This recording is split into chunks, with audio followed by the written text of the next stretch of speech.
Hello, everyone. So here we have a former prominent wine trader and a food connoisseur who traveled extensively and dined prolifically all around the world, Roger Cheeseworth. Roger knows a lot about standards, he knows a lot about quality, and unfortunately he had to complain quite a bit in his lifetime. So Roger, I've got a couple of questions to you about complaining. And the first one I would like to ask, what are the situations you would say when you should definitely complain? Okay, I think you should complain at any time when the service you've paid for isn't there. So in that case, it's probably most of the time when the service falls below what you're expecting.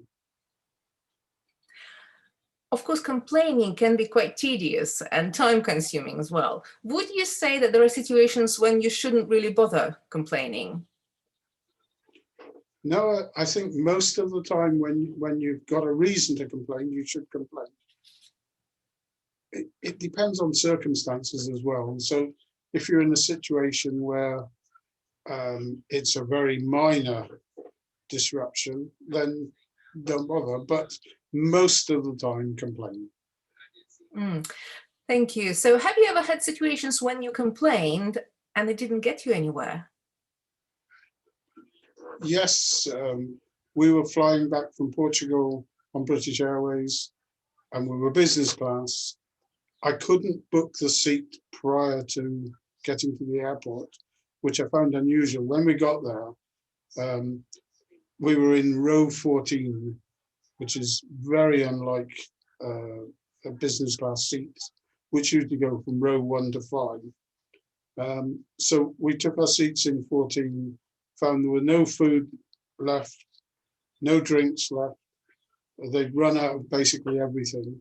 I spent an awful lot of time complaining to British Airways and got nowhere at all. Even after months of complaining, it didn't do me any good. I hope British Airways are listening to us. Well, they should be. Well, can you mention some cases when you actually got the results, or probably the best result you got from your complaining? Okay, there are a couple really. When lockdown occurred in early 2020, we had 2 holidays booked with Saga, one of which was a trip to Canada and one was a cruise to Iceland. I actually emailed the chief exec of Saga and said that I wasn't prepared to accept a voucher. I wasn't prepared to accept a credit note. I wanted my money back in my account within 10 days. And within 10 days, they stuck to their promise and paid the money back into our bank account. Brilliant. I see. I'm sure you've got some secrets up your sleeve. What is a good tip for people who decide to complain? I think the first tip is never go through their complaints department, because they're only going to stop you at every stage or be gatekeepers. Go to the chief executive of the company, and you can usually find their email address by using their name and put their Christian name dot surname, and then look up their customer service email address and use the @ whatever the name is, .co.uk or .com, and that usually works.